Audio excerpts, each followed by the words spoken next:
अस्सलाम वालेकुम स्टूडेंट्स, हम चैप्टर नंबर 4 को डिस्कस कर रहे थे। पेज नंबर 89 के ऊपर हम अब रेजोल्यूशन ऑफ फोर्सेस की एग्जांपल को डिस्कस करते हैं 4.2 को, जो कि आपके पास गिवन डाटा में लिखा हुआ है। A man is pulling a trolley on a horizontal road with a force of 200 Newton, यानी कि 200 न्यूटन के साथ वो क्या कर रहा है, उस ट्रॉली को मूव कर रहा है with the angle making 30 degree. तो कहते हैं then find the horizontal components and vertical components, यानी कि हॉरिजॉन्टल यानी कि एक्स कंपोनेंट और वाई कंपोनेंट आप क्या करें, उसका फाइंड आउट करें, जो कि उसको गिवन, जो कि आपको गिवन डाटा दिया गया हो। अब लास्ट टाइम हमने पढ़ा था जो एक्स कंपोनेंट होता है वो किसके इक्वल होता है, एफ कॉस थीटा के। किसके इक्वल होता है, एफ कॉस थीटा के। तो फोर्स आपके पास कितनी है, 200 न्यूटन। कॉस थीटा की वैल्यू आपके पास क्या है, 30 डिग्री। आपके कैलकुलेटर के ऊपर कॉस ट्रिग्नोमेट्रिक दी होती है। अगर आप कॉस 30 लिखकर वैल्यू निकालेंगे तो आपके पास निकलती है 0.866, जिसकी वैल्यू को हम मल्टीप्लाई करेंगे 200 के साथ तो आपके पास जवाब आ जाएगा 173.2 न्यूटन। ये आपके पास एक्स कंपोनेंट आ जाएगा।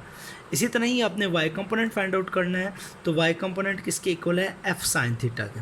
किसके इक्वल है, एफ साइन थीटा के। फोर्स आपके पास 200 न्यूटन, साइन थीटा की वैल्यू है 30 degree.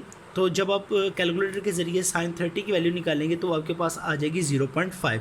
200 multiply by 0.5 is equal to आ जाएगा 100 न्यूटन। इस तरह आप फोर्स और जो रेलिवेंट एंगल जो गिवन है उसकी मदद से क्या कर सकते हैं, दोनों कंपोनेंट्स को क्या कर सकते हैं, वैल्यू फाइंड आउट कर सकते हैं।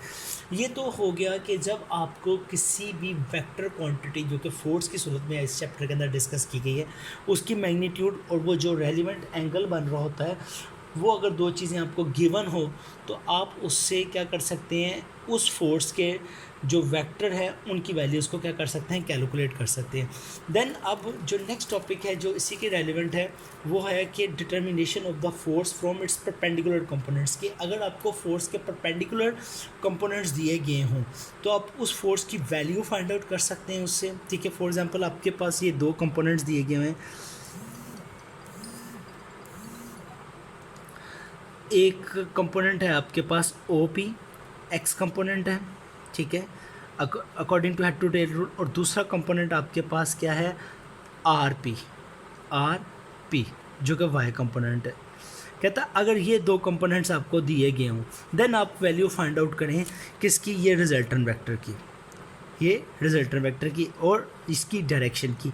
ये दो चीज़ें आपने क्या करनी हो, मालूम करनी हो। किसके through, by the x axis और वाई एक्सिस जो आपको गिवन दिए गए। तो हम एक कंसिडर कर लेते हैं कि एफ एक्स और एफ वाई जो कि परपेंडिकुलर कंपोनेंट्स हैं वो हमें गिवन है। ठीक है, एक्स और वाई, एफ एक्स और एफ वाई के लिहाज से रिप्रेजेंट किया गया है। एफ एक्स हमारे पास क्या है, ओ पी है, और एफ वाई हमारे पास क्या है, पी आर है।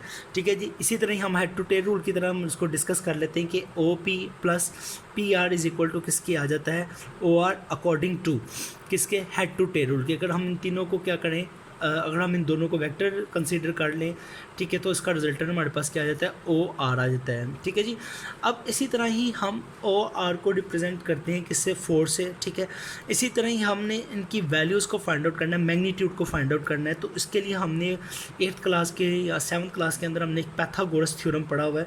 पैथागोरस थ्योरम किसके इक्वल क्या डिस्क्राइब करता है कि किसी भी हाइपोटेन्यूज का स्क्वायर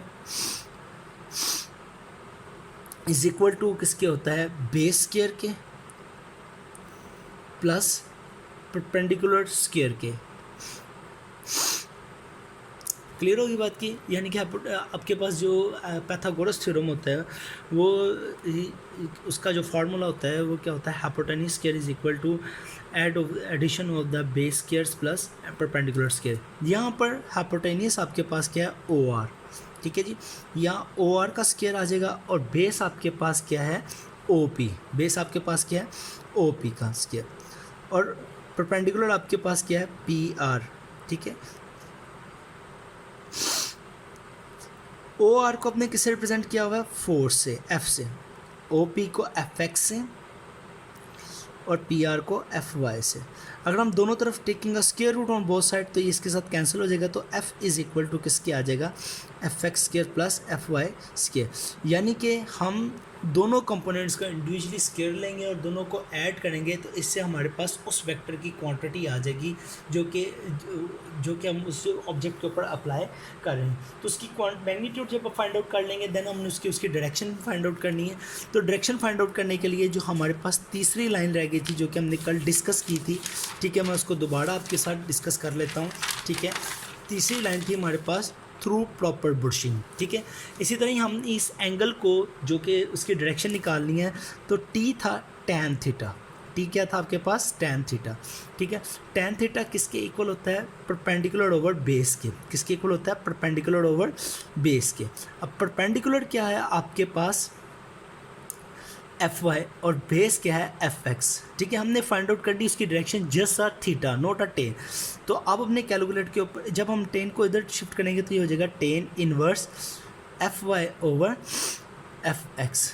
किसके इक्वल हो जाएगा? F Y over X. इस तरह हम क्या करते हैं? रेलिवेंट वेक्टर की क्या कर सकते हैं? डायरेक्शन मालूम कर सकते हैं। ठीक है जी, अब हम इसी के ही क्या कहते हैं न्यूमेरिकल को जो नेक्स्ट 4.3 है, सॉरी 4.4 है, उसको हम डिस्कस करते हैं टॉपिक को, टॉर्क और मूवमेंट ऑफ द फोर्स। जी, टॉर्क क्या होता है कि जब हम किसी बॉडी के ऊपर फोर्स अप्लाई करते हैं, ठीक है, तो उसके अंदर क्या हो जाती है? रोटेशन प्रोड्यूस होती है, तो उसको हम क्या कहते हैं? टॉर्क कहते हैं। ठीक है जी, इस टॉर्क को किसी जिस्म में टॉर्क को अप्लाई करने के लिए दो प्रॉपर्टीज़ का या दो चीज़ों का होना बहुत ज़रूरी होता है। ठीक है, फिर फर्स्ट ऑफ ऑल होती है एक आपके पास रिजिड बॉडी, और सेकेंडली आपके पास क्या होना चाहिए? Axis of rotation. ये दो चीज़ें होती हैं जो कि किसी भी बॉडी के अंदर क्या करती हैं? टॉर्क को जनरेट करते हैं। रिजिड बॉडी क्या होती है? रिजिड बॉडी वो होती है, जारी बात है, हर बॉडी क्या करती है? मॉलिक्यूल्स से मिलकर बनी होती है। ठीक है, कहते हैं a body is a compose large number of the small particles. कहते हैं जो बॉडीज़ होती हैं वो क्या करती हैं? लार्ज नंबर ऑफ पार्टिकल्स से मिलकर बनी होती हैं। कहते हैं अगर हम, और वो पार्टिकल एक दूसरे के लिए ऐसे खास फासले के ऊपर क्या होते हैं? मौजूद होते हैं। कहते हैं अगर हम उस बॉडी के ऊपर क्या करें?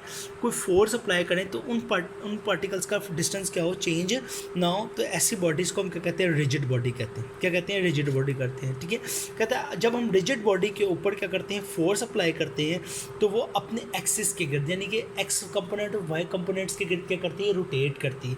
तो उसको हम क्या कहते हैं? एक्सिस ऑफ रोटेशन कहते हैं। यानी कि उस लाइन को हम क्या करते हैं? Axis of rotation. यानी कहते हैं कि जब बॉडी रोटेट करती है इस एक लाइन के पर्टिकुलर पार्टिकल्स क्या करते हैं? जब उस लाइन के इर्द गिर्द मूव करते हैं सर्कुलर पाथ के अंदर, जो वो लाइन होती है that is called the axis of rotation कहलाती है। ठीक है जी।